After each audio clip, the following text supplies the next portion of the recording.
మహాభారతంలోని అర్జునుడు మరియు నరసింహుడి యొక్క దర్శనం. ఈ కథను ఇప్పుడు తెలుసుకుందాము. పాండవులు అరణ్యవాస సమయంలో అడవిలో ఉంటారు. అప్పుడు కృష్ణుడు అర్జునుడిని పిలిచి, నీవు ఇంద్రకీల పర్వతానికి వెళ్ళు అని సలహా ఇస్తాడు. కృష్ణుడు ఎందుకు వెళ్ళమని చెబుతాడంటే, మహాదేవుడిని ప్రసన్నం చేసుకోవడానికి అక్కడ తపస్సు చేయాలని చెబుతాడు కృష్ణుడు అర్జునుడితో. ఇంద్రకీల పర్వతం అదొక రహస్యమైనటువంటి నిశ్శబ్దంతో కూడిన ప్రదేశం.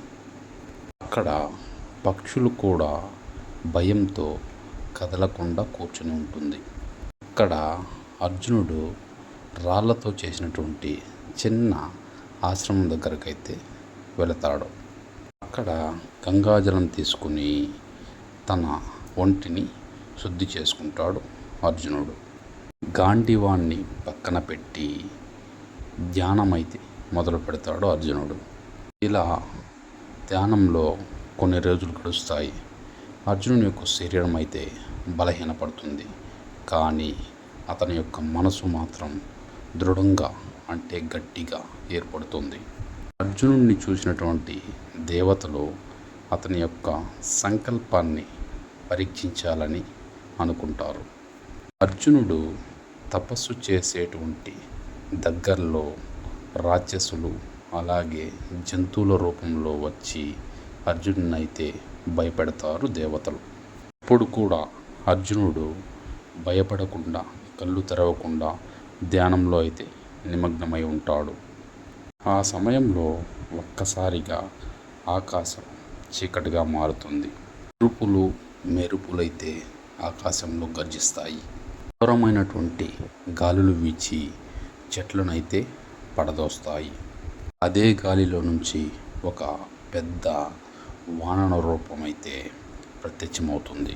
ఇది ధ్యానంలో ఉన్నటువంటి అర్జునుడి పైన అయితే దాడి చేస్తుంది. అర్జునుడైతే వెంటనే దానిపైన బాణాల వర్షం కురిపిస్తాడు. అయితే వానర రూపం అక్కడి నుంచి వెంటనే మాయమైపోతుంది. ఆ తర్వాత ఒక రాక్షసి అయితే ప్రత్యక్షమై, అర్జున, నీ తపస్సు వ్యర్థం, వృధా అని గట్టిగా అయితే కేకలు వేస్తుంది. అయినా సరే అర్జునుడు దాని మాటలు పట్టించుకోకుండా ధ్యానం అయితే చేస్తూ ఉంటాడు. ఇప్పుడే అడవి అంతా అగ్నితో దగ్ధమవుతున్నట్లు అతనికి అనిపిస్తూ ఉంటుంది. అయినా కూడా అర్జునుడు అక్కడి నుంచి ఏమాత్రం కదలలేదు. ఈ పరీక్షలన్నీ పెడుతున్నటువంటి దేవతలు అర్జునుడి యొక్క దృఢత్వం చూసి ఆశ్చర్యపోతారు. ఆ రోజు రాత్రి మరింత చీకటిగా మారుతుంది ఆ యొక్క ప్రదేశం. అక్కడ ఉన్నట్టుండి ఒక భీకరమైనటువంటి గర్జన అయితే వినిపిస్తుంది. గర్జనకి నేల కంపించిపోతుంది, పర్వతాలు చీలిపోతాయి. ఆ యొక్క గర్జన ఎవరిదంటే, సింహపు ముఖము అలాగే మానవ యొక్క శరీరం అక్కడ ప్రత్యక్షమవుతుంది. అతడే నరసింహస్వామి. ఆయన యొక్క కళ్ళు మెరుపుల్లా మెరుస్తూ ఉంటుంది. ఆయన యొక్క శరీరం అగ్నిజ్వాలల్లా ప్రకాశిస్తూ ఉంటుంది. ఆ యొక్క రూపం చూసి అడవిలో ఉండేటువంటి జంతువులంతా పారిపోతుంది. అర్జునుడు కూడా ఆ యొక్క రూపం చూసి ఆశ్చర్యంతో నిలబడిపోతాడు. నృసింహుడు గర్జిస్తూ, అర్జున, నీ బలమెంతో చూపించు అని సవాలు విసురుతాడు నృసింహుడు. అప్పుడు వెంటనే అర్జునుడు గాంధీవాన్ని తీసుకుంటాడు. తీసుకుని బాణాల వర్షం అయితే కురిపిస్తాడు నరసింహుని మీద. అయితే ఆ బాణాలన్నీ నరసింహుని యొక్క శరీరానికి తగిలి బూడిదరాగా రాలిపోతాయి. అర్జునుడు దివ్యాస్త్రాలను కూడా వాడుతాడు. అయినా కూడా అది కూడా ఫలించదు. వెంటనే నరసింహుడు పెద్దగా గర్జిస్తాడు. అర్జునుడైతే ఆ గర్జనకి భయపడి వెనక్కు జరుగుతాడు. ఆ సమయంలో అర్జునుడి యొక్క గుండెలో ధైర్యం తగ్గినా భక్తి అనేది అమాంతం పెరుగుతుంది. అప్పుడే అర్జునుడు ఇది సాధారణ శత్రువు కాదు అని తన మనసులో గ్రహిస్తాడు. వెంటనే తన చేతిలో ఉన్నటువంటి గాంధీవాన్ని కింద పడేసి 2 చేతులు జోడించి ఆ నరసింహస్వామికి నమస్కరిస్తాడు అర్జునుడు.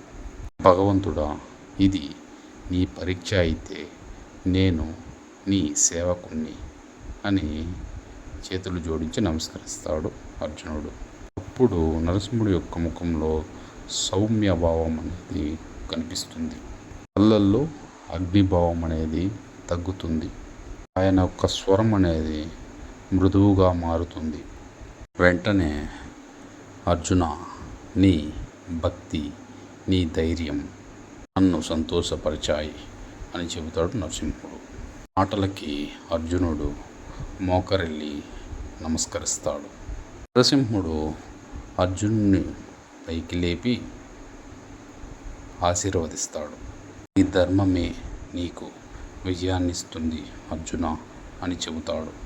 ఇప్పుడు కూడా నీవు అహంకారానికి లోను కావద్దు అని ఉపదేశిస్తాడు. ఇప్పుడు ఆకాశం నుంచి పూల వర్షమైతే కురుస్తుంది.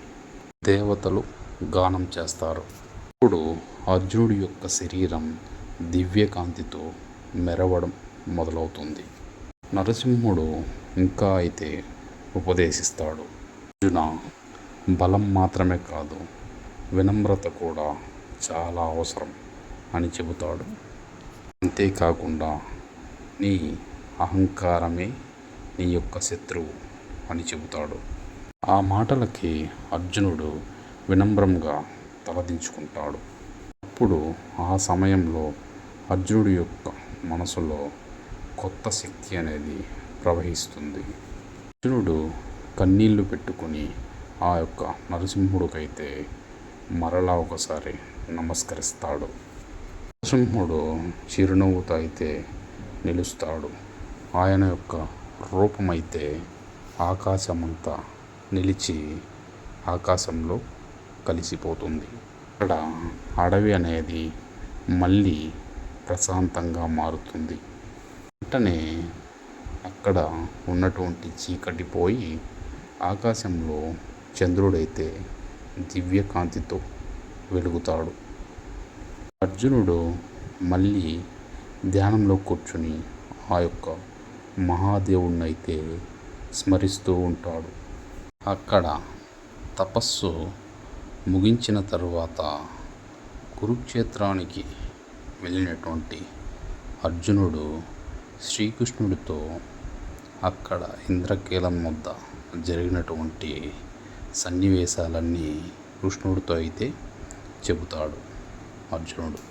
అర్జునుని మాటలు విన్నటువంటి కృష్ణుడు, నిన్ను పరీక్షించింది మరెవరో కాదు, దైవమే అని నవ్వుతూ ఉంటాడు. నీవు విజయానికి సిద్ధమయ్యావు అని చెబుతాడు కృష్ణుడు.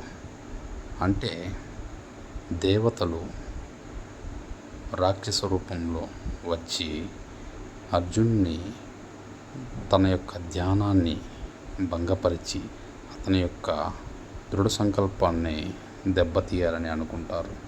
అయితే అర్జునుడు ఏమాత్రం వారి యొక్క మాయా రూపాలకు ఏమాత్రం భయపడకుండా ధైర్యంతో అయితే నిలుస్తాడు అర్జునుడు. ఈ స్టోరీ మీకు నచ్చినట్లయితే మన ఛానల్ని సబ్స్క్రైబ్ చేసి మన వీడియోకి ఒక లైక్ చేయండి, అలాగే షేర్ చేయండి. Thank you for watching. Thank you.